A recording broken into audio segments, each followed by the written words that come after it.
Farah sedikit mendengus, tapi tak ayal ia tetap merogoh tasnya dan mengeluarkan beberapa lembar uang 100 ribuan. Nih, hanya ini uang kes yang aku punya. Farah pun menyerahkan uang itu pada kakaknya. Faris pun menerimanya. Makasih. Ucap Faris sesingkat mungkin. Setelahnya, Farah pun pergi. Dan tak lama kepergian Farah, seorang kurir pengantar makanan pun telah tiba. Faris langsung membayarnya dan meletakkan makanan tersebut di atas meja makan. Setelah dirasa cukup, Faris pun pergi. Hari ini rencana Faris akan mencari sebuah kontrakan kecil-kecilan. Dan setelah hampir seharian ia berputar-putar, akhirnya ia mendapatkan sebuah kontrakan yang lumayan murah.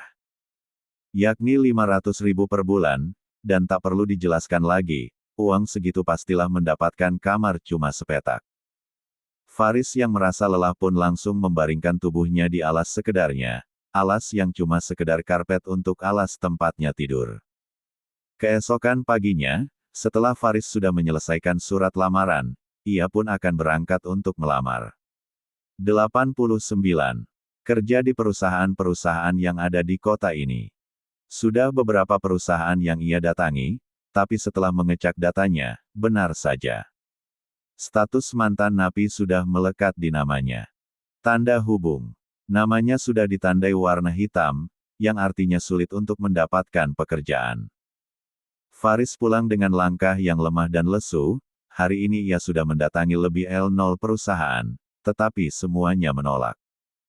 Dan begitupun hari-hari berikutnya, semua perusahaan yang Faris datangi semuanya menolaknya. Karena sudah merasa tidak bersemangat, hari ini rencananya Faris akan mager di rumah. Mas Faris ngapain? Kok kelihatannya lesu gitu? Tegur salah satu tetangga kontrakan Faris. Benny namanya. Benny yang sedang tidak bekerja karena dapat shift malam pun mulai duduk mendekati Faris.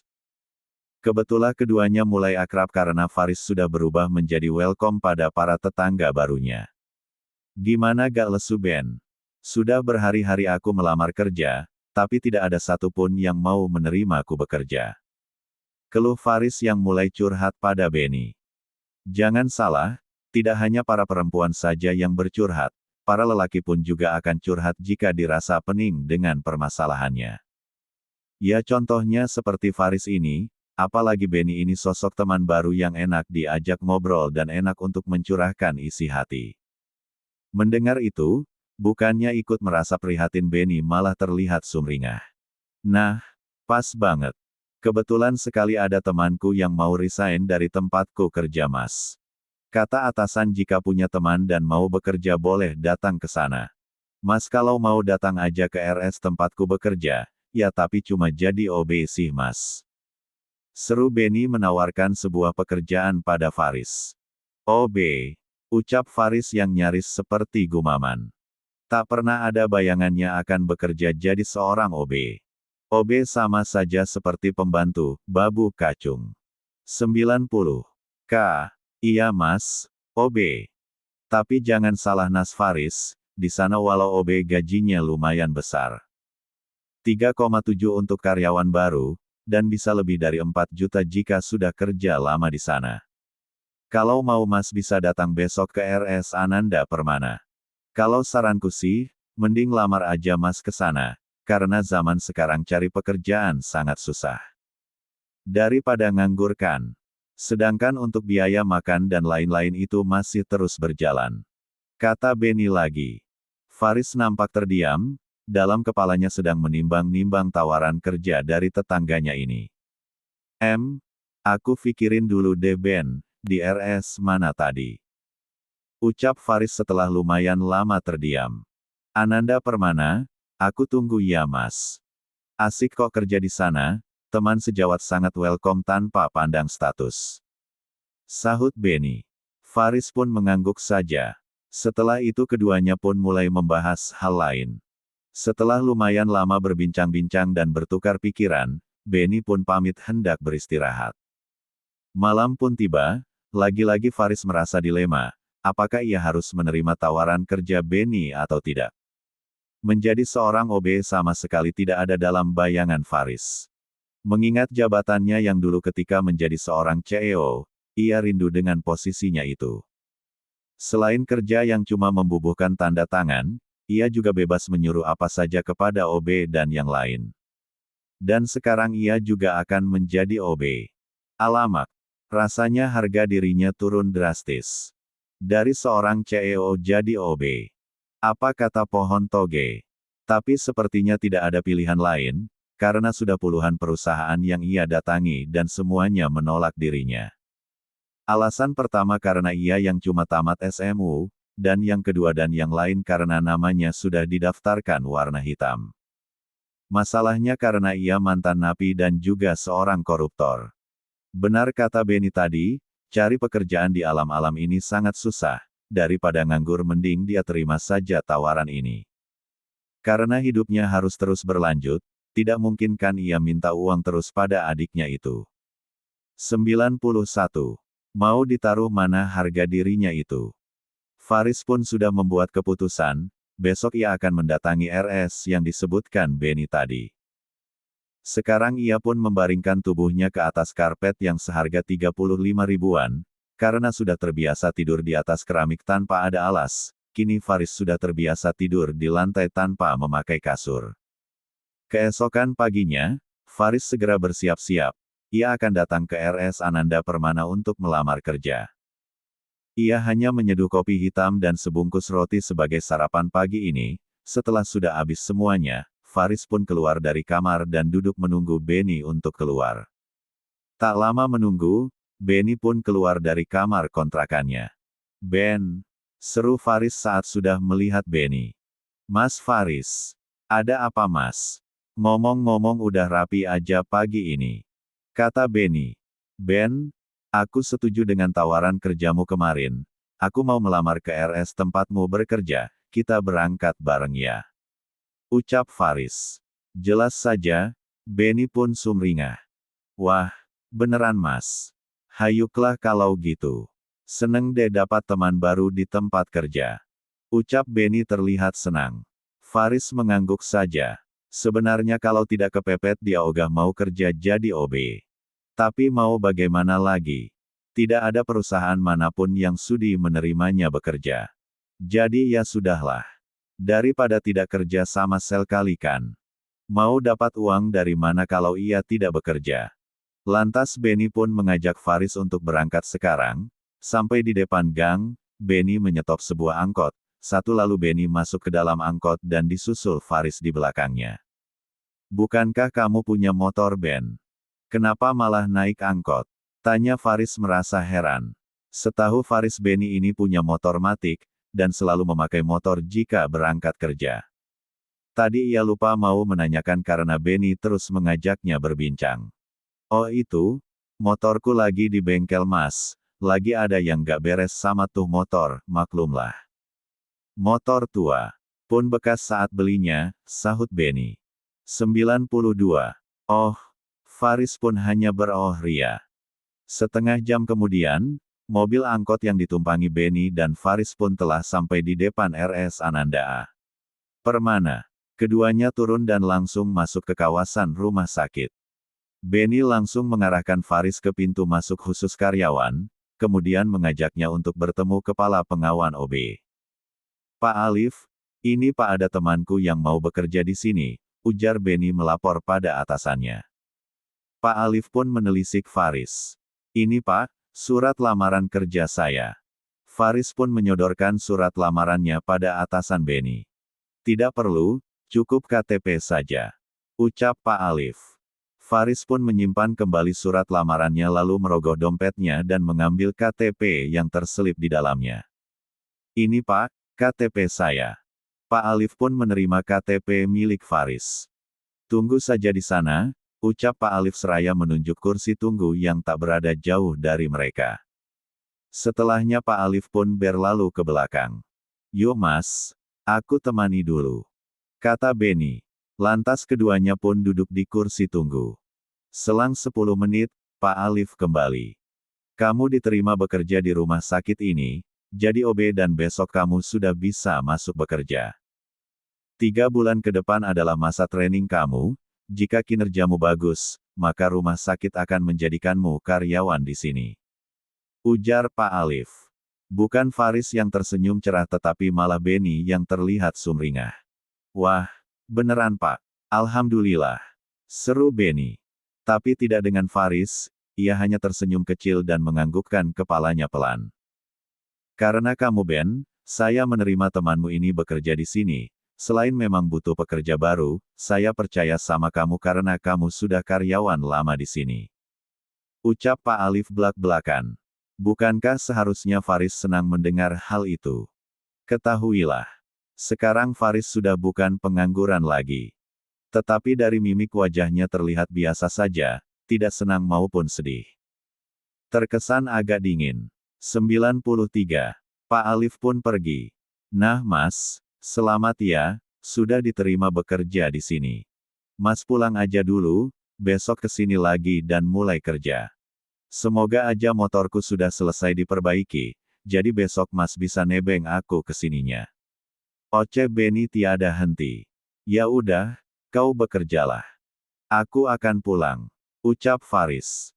Benny mengangguk dan setelah berpamitan dengan Faris ala-ala lelaki, Benny pun masuk ke sebuah ruangan, sedangkan Faris ia berjalan keluar. Sampai di parkiran, bertepatan dengan datangnya sebuah mobil SUV keluaran terbaru berwarna hitam. Metalik. Faris sejenak tertegun melihat mobil itu, mobil yang terlihat mewah dan elegan. Dan Faris pernah merasakan duduk di mobil yang sama mewahnya seperti itu. Ah, ia jadi terkenang lagi dengan masa lalu. Masa lalu yang indah tetapi hancur gara-gara ulahnya sendiri. Andai waktu bisa diputar kembali, ia tidak akan melakukan kebodohan itu yang membuat retaknya rumah tangganya bersama Alia. Ah, lagi-lagi Faris merasa menyesal. Sesal yang tiada terkira. Seorang lelaki pun keluar dari dalam mobil tersebut, lalu membukakan pintu mobil di bagian belakang. Keluarlah sosok Elang dengan memakai jas berwarna navy. Dengan menenteng tas kerjanya, Elang pun mulai melangkahkan kakinya memasuki rumah sakit yang berlantai 35 itu. Ya, rumah sakit milik keluarga Elang sangatlah besar, teruntuk rumah sakit yang berada di ibu kota, rumah sakit ini khusus untuk kalangan orang kaya. Untuk orang-orang berjowis. Dan dari lantai 25 ke atas dijadikan kantor, lalu Elang juga telah mendirikan beberapa anak cabang baru rumah sakitnya ini, dan dia sudah menyediakan untuk kalangan yang tidak mampu, dan menerima pasien dengan BPJS. Elang berjalan tegap dan melewati Faris begitu saja, ia sama sekali tidak melirik pada sosok Faris yang terlihat terheran-heran melihat dirinya. Setelah Elang melewati tubuh Faris, Faris pun menoleh lagi ke belakang. Kembali ia memperhatikan sosok Elang yang dirasa pernah ia lihat. Set. Siapa ia? 94. Kayak pernah lihat. Gumam Faris seolah seperti familiar dengan sosok Elang. Tapi lupa pernah lihat atau bertemu di mana. 95. K**%. Cukup lama Faris mengingat-ingat siapa sosok yang barusan melewatinya, tetapi tetap saja, ia tak mengingatnya. Ark, sudahlah. Ucapnya lalu melanjutkan langkahnya menuju jalan raya. Faris menyetop sebuah angkot dan angkot pun berhenti tepat di sampingnya. Faris pun langsung masuk. Di dalam angkot, Faris kembali terfikirkan tentang anaknya. Ah, Faris sangat ingin sekali bertemu dengan anaknya yang bersama mantan istrinya itu. Bagaimana kabarnya ya? Cewek apa cowok? Batin Faris sangat ingin bertemu. Faris pun berniat akan mencari lagi keberadaan mantan istri dan anaknya itu. Dan mengingat hari ini ia nganggur, Faris pun akan mencoba mencari lagi. Tapi di mana ia harus mencari? Sedangkan semua rumah yang memungkinkan ada istrinya nyatanya sangat sulit dipantau. Lama ia berpikir kemana harus mencari sang mantan istri, Faris pun sampai kebelabasan melewati gang kontrakannya. Kemudian ia pun mengacak-acak rambutnya karena merasa frustasi, ia merutuki dirinya sendiri yang dimana saat masih menjadi suami Alia ia sama sekali tidak tahu tempat-tempat yang sering dikunjungi istrinya. Bodoh ke Faris. Rutuk Faris pada dirinya sendiri. Lalu matanya pun kembali memperhatikan jalanan, ia pun sadar, gang kontrakannya telah terlewat jauh. Bang bang, berhenti bang. Gangnya udah terlewat, teriak Faris. Angkot berhenti dan Faris bergegas keluar. Gimana sih, kok gak ngabarin telah kelewat gang rumahku? Sungut Faris seraya menyerahkan uang Rp5.000. Ya mana saya tahu gang rumahmu mas. Memangnya mas tadi ada nyebut mau berhenti di gang apa? 96. Enggak kan? Balas kernetnya. Faris hanya memberengut, dan angkot pun berlalu, sedangkan Faris kembali menyetop angkot seberang jalan. Lapun masuk kembali ke dalam angkot dan kali ini Faris akan fokus dengan jalanan. Ia tidak mau kelewat lagi karena jika itu terjadi hanya akan membuat pengeluarannya bertambah. Walau cuma Rp5.000, tapi jika dikalikan beberapa kali maka jumlahnya akan lumayan. Melihat gang kontrakannya, Faris segera menyuruh angkot untuk berhenti. Faris pun turun dari angkot dan kemudian ia menyeberang jalan. Sebelum pulang ke kontrakan, Faris pun sempatkan membungkus nasi. Perutnya sudah mulai keroncongan karena tadi pagi sarapan hanya sebungkus roti dan segelas kopi hitam. Selesai membungkus Faris pun berjalan menuju ke kontrakannya berada di rumah sakit. Seperti biasa, Elang selalu sibuk dengan bertumpuk-tumpuk dokumen yang mengantri tanda tangannya. Seperti itulah pekerjaannya setiap hari, dan Elang mulai bosan. Ia merindukan pisau bedah beserta antek-anteknya. Ting! Sebuah pesan masuk ke dalam ponsel Elang. Elang pun menjeda pekerjaannya lalu meraih ponsel dan membukanya. Dari My Wife. Mas lagi apa? Sibuk gak hari ini? Sebuah pesan yang ternyata dari istrinya, Alia. Lumayan ai, ada apa hem? Balas Elang lengkap dengan lengkungan di bibirnya. Isi pesan Alia dan dilengkapi dengan emoji sedang berpikir. Mas, Dede Utun kayaknya pengen soto Padang deh. Balas Alia. Semakin terpancar senyum Elang. Setelah sekian bulan berlalu, akhirnya istrinya mulai menunjukkan tanda-tanda ngidam. Soto Padang. Baiklah. Bersiaplah. Masakan pulang menjemput dan akan membawamu ke rumah makan Padang. Balas Elang. Jam memang sudah menunjukkan angka il siang. Dan memang hampir waktunya untuk istirahat dan makan siang. Sepertinya tidak masalah jika ia beristirahat lebih awal, toh ia bosnya ini. Siapa yang akan menegurnya? 97. Tidak ada bukan. Hehehehi. Tak disangka sang istri langsung menelponnya. Halo, Assalamualaikum Ayang. Sabar bentar ya, Mas udah bersiap mau pulang nih, jemput kamu. Kata Elang setelah mengangkat panggilan dari istrinya. Mas aku gak mau ke rumah makan Padang, sahut Alia dari seberang sana. Kedua alis Elang pun mengerit seketika, lah bukankah dipesan tadi istrinya bilang ingin makan soto Padang. Bukannya tadi bilang kepengen soto Padang ai? Tanya Elang terheran-heran. Iya mas, aku pengen makan soto Padang, malah rasanya sudah kayak di lidah. Seru Alia membenarkan. Tapi aku maunya ke Padangnya langsung mas, tak sedap rasanya kalau tidak makan di tempat aslinya, lanjut Alia lagi. Ya salam. Elang pun langsung menutup kedua matanya saat mendengar pengakuan istrinya ini. Ke Padang ai? Tanya Elang meyakinkan. Dari kejauhan, Alia mengangguk-anggukan kepalanya dengan antusias. Tetapi Alia lupa kalau Elang tak akan melihat anggukan kepalanya. Iya mas, ke Padangnya langsung. Kuyuk mas, katanya mau nganterin aku.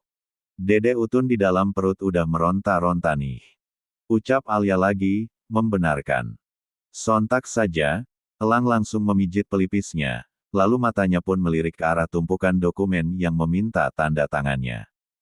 Ya udah, Ayang siap-siap ya. Mas akan segera pulang. Ucap Elang pada akhirnya. Mau bagaimana lagi? Ia tidak akan bisa menolak apapun kemauan istrinya, apalagi jika sudah berhubungan si Utun yang dikandungan sang istri. Permintaan Alia seolah seperti perintah yang wajib ia lakukan. Toh keadaan seperti ini cuma di saat istrinya mengandung saja. Hanya akan terjadi beberapa kali dalam hidup, dan itu pun istrinya dalam keadaan hamil. Di seberang sana, Alia pun bersorak senang, akhirnya keinginannya yang ingin makan soto Padang pun tersampaikan juga. Setelah tadi ia melihat masakan kuliner yang memperlihatkan soto Padang yang dimana mereka syuting di Padangnya langsung.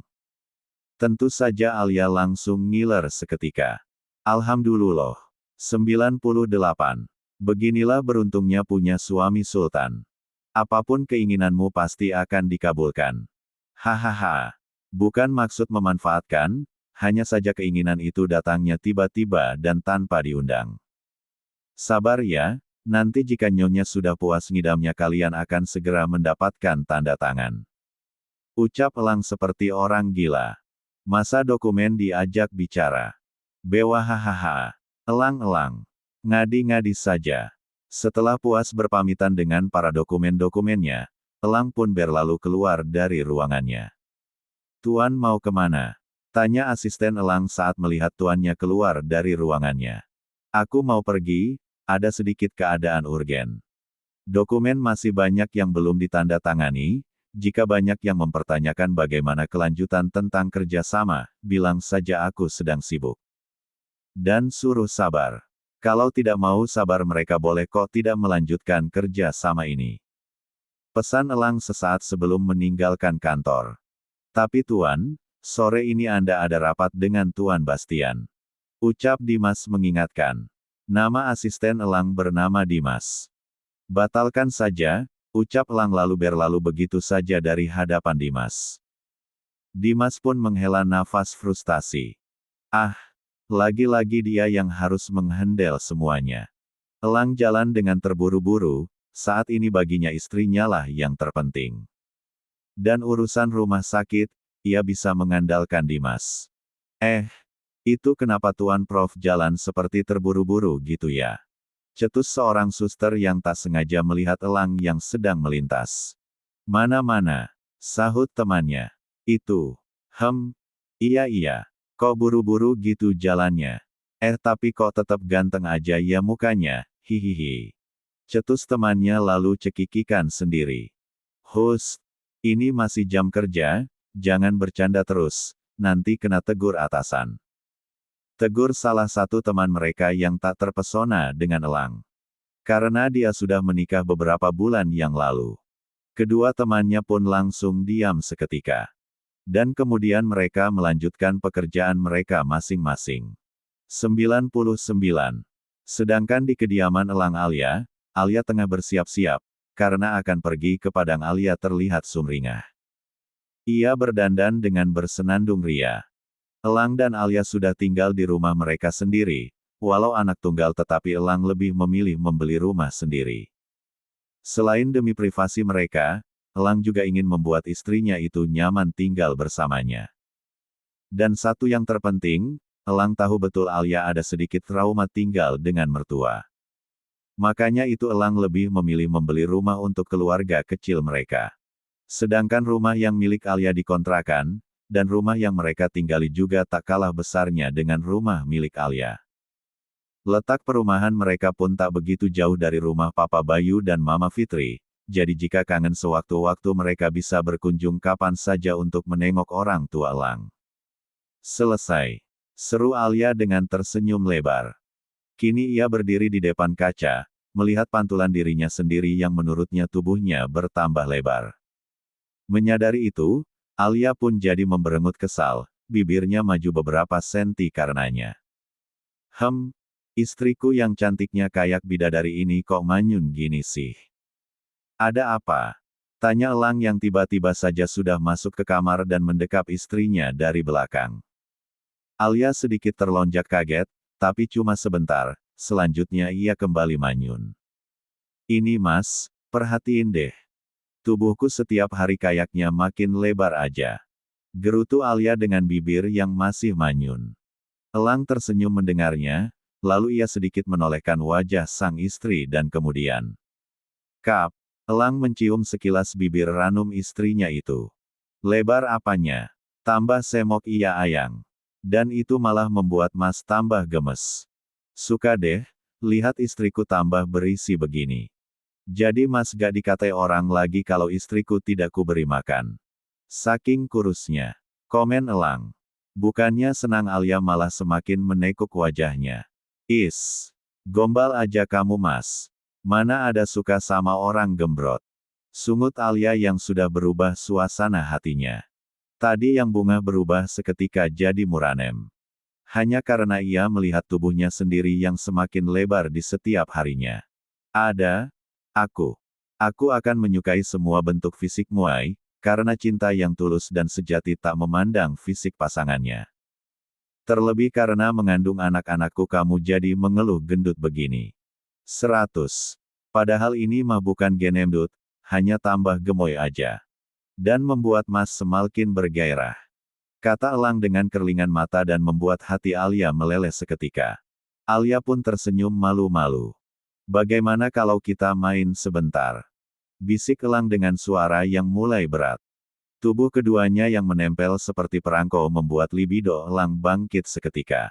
Wajah Alia pun berubah menjadi merah, sudah mirip kepiting yang direbus di air mendidih. Mas, kita kan mau ke Padang, cicit Alia malu-malu, tapi dalam lubuk hatinya, ia juga mau.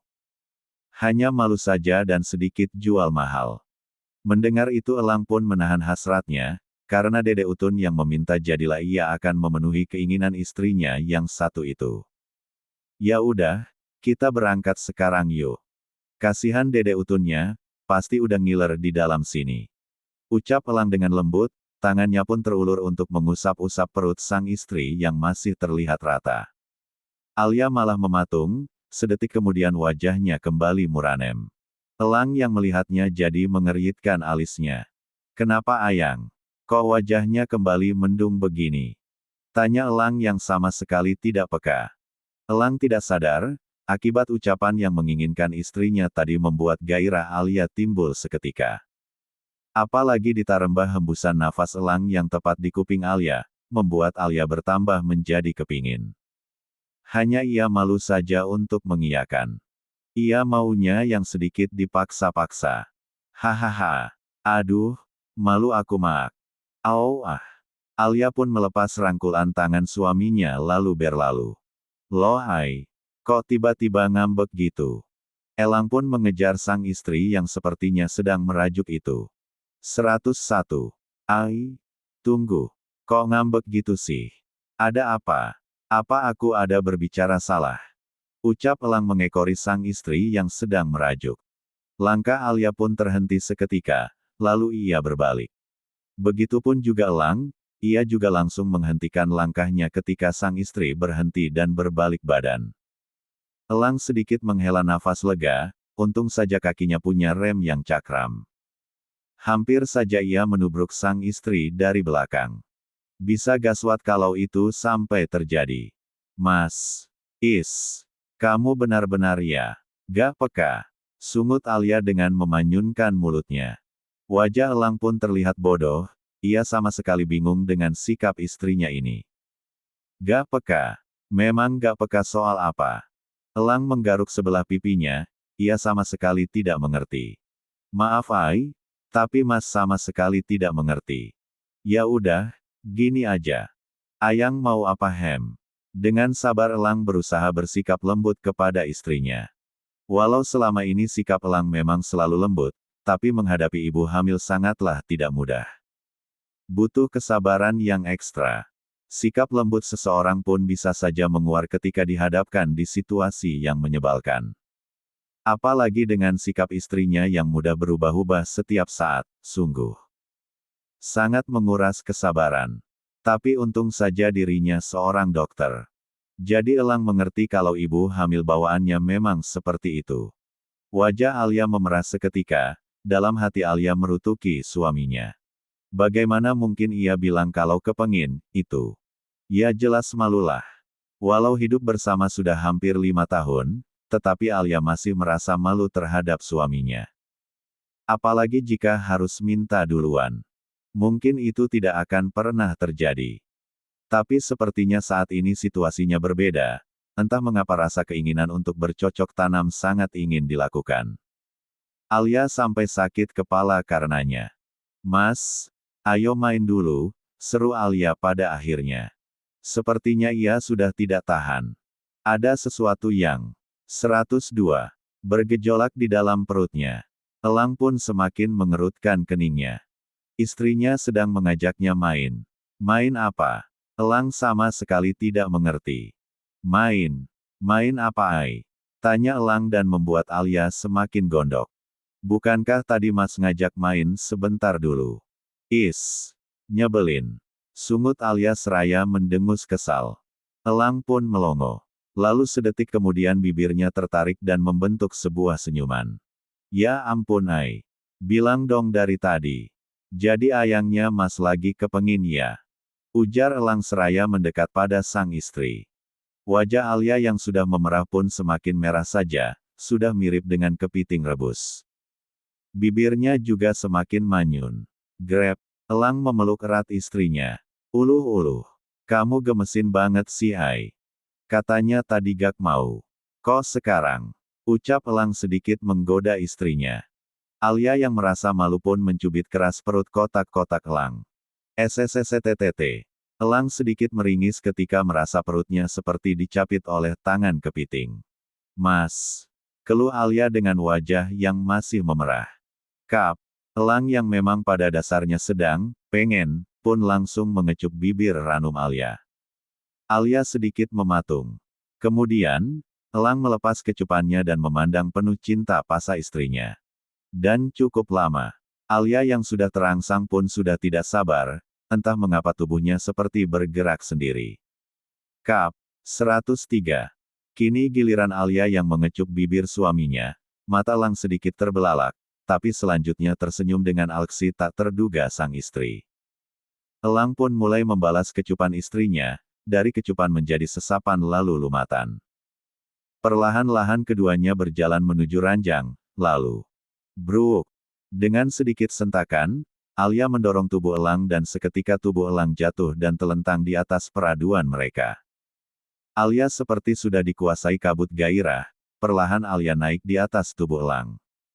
Dan terjadilah adegan bercocok tanam dan kali ini Alia lah yang menguasai permainan. 1 jam sudah, keduanya bercinta dengan penuh peluh yang membasahi tubuh mereka.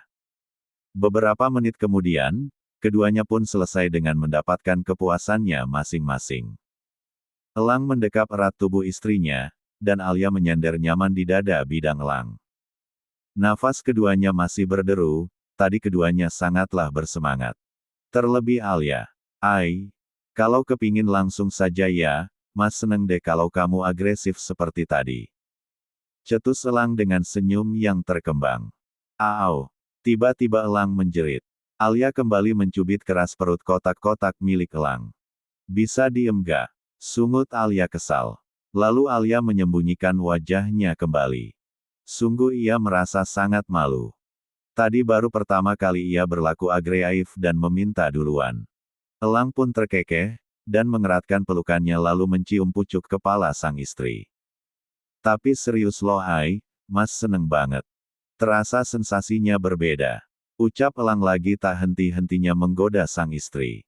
Mas. Pekik Alia dengan kepala yang masih menelungsup di dada Elang. Tak terasa, keduanya pun tertidur lelap, Alia melupakan keinginannya yang ingin pergi ke padang. Sore pun tiba. Alia pun terbangun dari tidurnya, ia mengerjap-ngerjapkan matanya dan ia tidak menemukan suaminya. Alia pun bangun, dan tempat yang ia tuju adalah kamar mandi. Walau penasaran di mana keberadaan sang suami, hal yang pertama harus ia lakukan adalah mandi terlebih dahulu.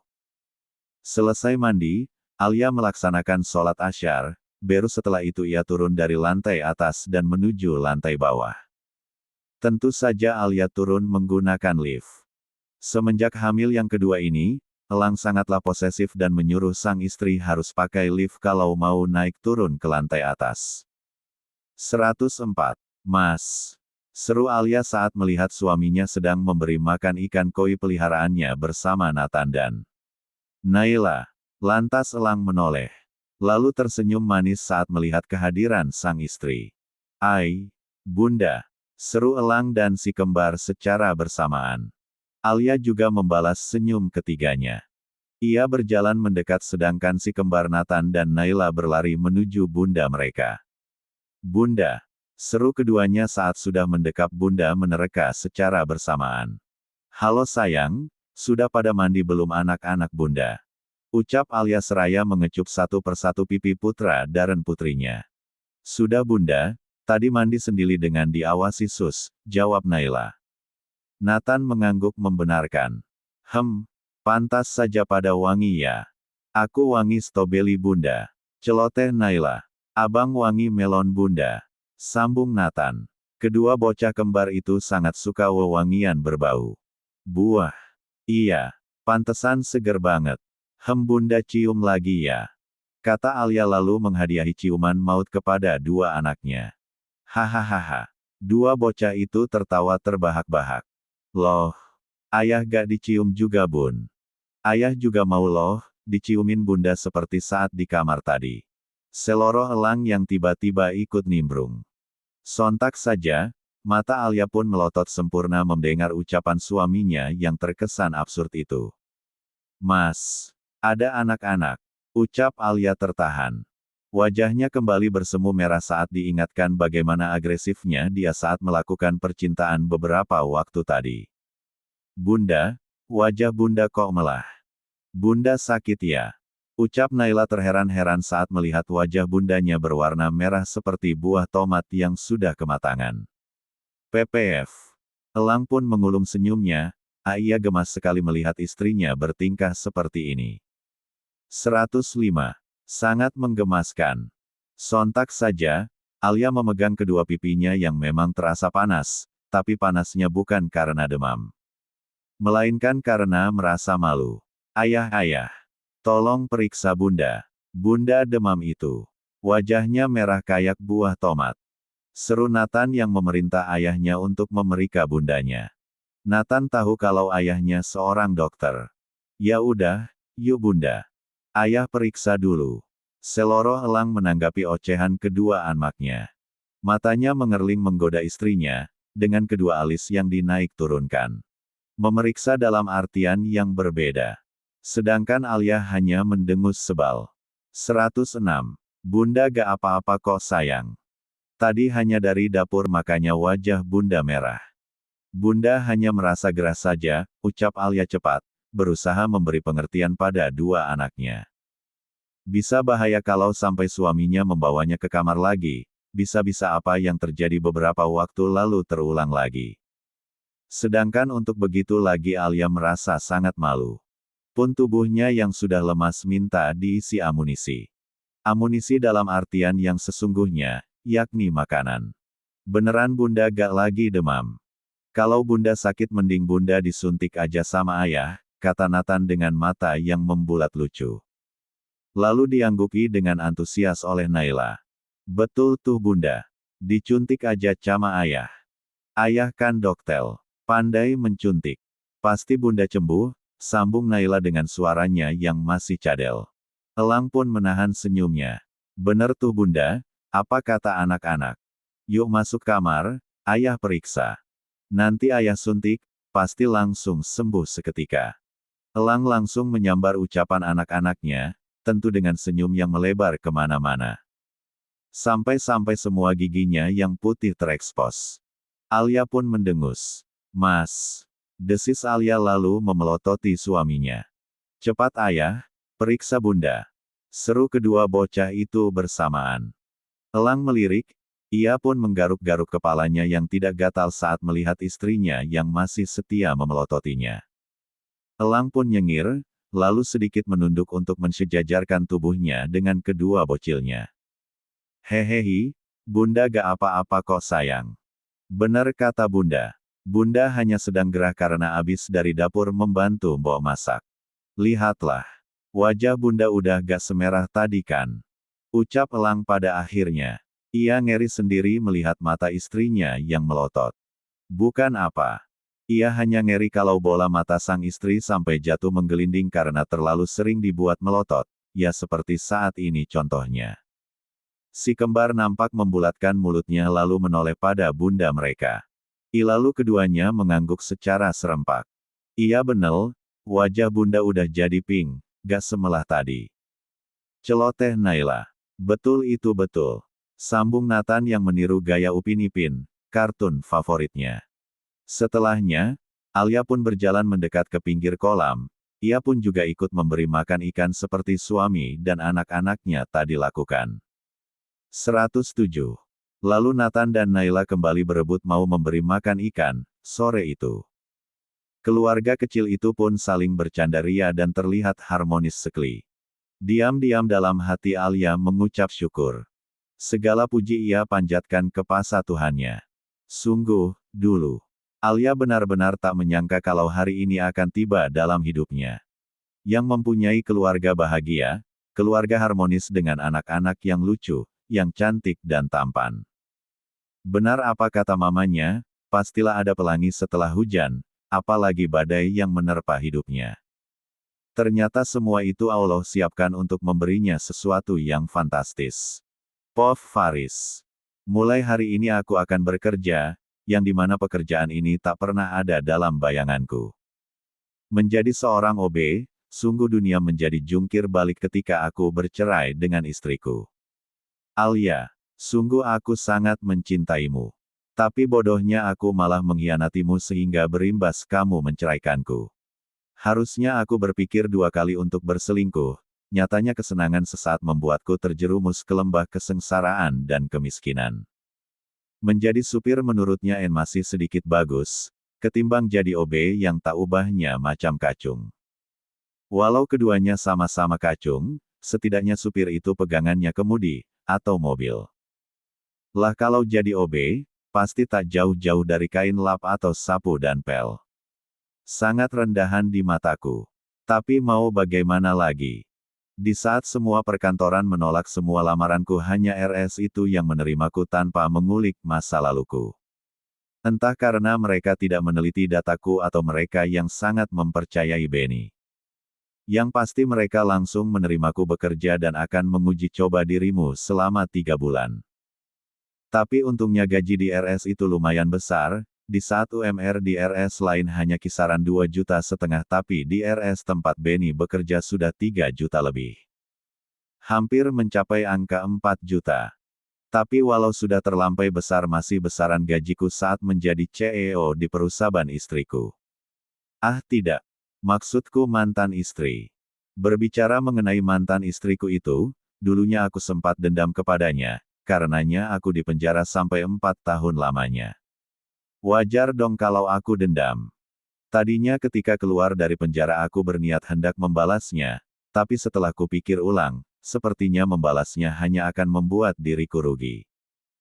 Bisa-bisa aku dijebloskan ke penjara lagi olehnya, mengingat mantan istriku itu anak orang kaya di negeri ini, dan banyaknya bodyguard yang mengawasinya, pastilah susah jika harus menyentuhnya. Sudahlah. Aku pasrah saja. Toh memang diriku yang salah. Salahku karena terlena dengan batu lintang yang kilaunya mirip seperti batu berlian. Ternyata saat batu itu ku genggam, malah berubah jadi batu bara yang keluar dari perut Gunung Merapi. Yang menghanguskanku sampai habis. 108. Pagi ini selesai bersiap dan juga sudah sarapan, aku segera keluar dari kamar kontrakanku. Aku duduk di kursi plastik yang ada di depan kamar kontrakanku untuk menunggu Benny. Tak lama, pintu kamar Benny terbuka, lalu keluarlah sosok Benny yang di belakangnya ada istrinya. Terlihat Yati, istrinya Benny mencium tangan Benny, lalu dibalas dengan kecupan di kening Yati. Terlihat mesra dan harmonis, hatiku pun mulai gerimis. Karena pemandangan seperti ini mengingatkanku pada masa-masa saat aku masih menjalani biduk rumah tangga dengan Alia. Apa yang mereka lakukan sama persis seperti yang kami lakukan dulu. Alia akan mencium punggung tanganku lalu sebagai tanda cinta aku membalas mencium kening Alia. Dan aku pun rindu dengan masa-masa itu. Ah istriku, aku kangen. Andai kamu belum menikah lagi, pastilah aku sudah berusaha untuk merebut hatimu kembali.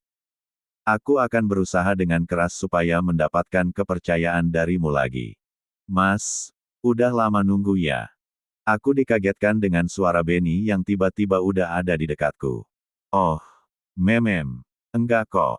Baru duduk juga. Balasku yang masih merasa agak kaget. Bagaimana tidak kaget? Orang lagi enak-enaknya bayangin mantan istri tiba-tiba dia nongol membuyarkan bayangan mantan istriku. Ah mengganggu saja. Udah sarapan belum mas?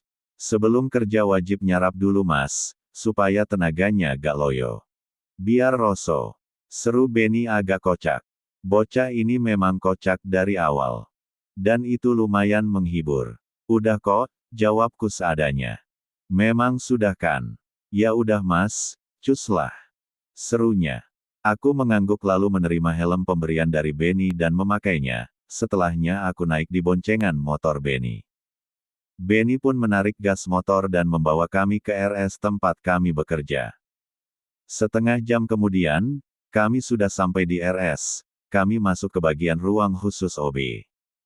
Sebelum bekerja aku diarahkan terlebih dahulu oleh kepala OB, setelah aku mengangguk mengerti, aku pun dikasih seragam OB. Aku menerimanya dan berlalu ke kamar ganti, cukup lama aku memandangi baju khas OB ini. VTTT. Aku menghela nafas, seperti ada rasa gengsi tersendiri saat akan mengenakan seragam ini. Dulu, aku selalu memakai setelan jas, dan suka sekali memerintah OB atau OG sesuka hatiku. Dan saat ini aku pun berada di posisi jadi OB. Benar-benar terjungkirkan aku. Dengan berat hati, aku memakai seragam OB ini, dan setelahnya aku menuju ke lantai paling atas seraya membawa peralatan bersih-bersih. Tugas pertamaku harus segera membersihkan ruangan presdir. Salah. Apa ya namanya? Ya intinya ruangan pemilik rumah sakit inilah. Faris, ingat. Harus hati-hati saat membersihkan ruangan Pak Lang. Jangan sampai menyenggol sesuatu yang mengakibatkan barang-barang di sana pecah. 109. Pak Lang walau orangnya baik tapi dia akan mengerikan kalau lagi marah. Mengerti. Seru Pak Alif yang kembali mengingatkanku.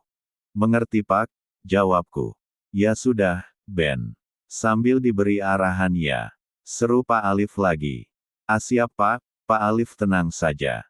Semuanya akan aman terkendali kalau ada Benny. Seru Benny terlihat sangat percaya diri. Setelahnya, aku dan Benny pun naik ke lantai atas, menuju ruangan pemilik rumah sakit ini. Pasti yang punya juga orang kaya, terlihat rumah sakitnya yang sangat besar. Yuk mas, masuk saja. Jam segini Pak Lang belum datang.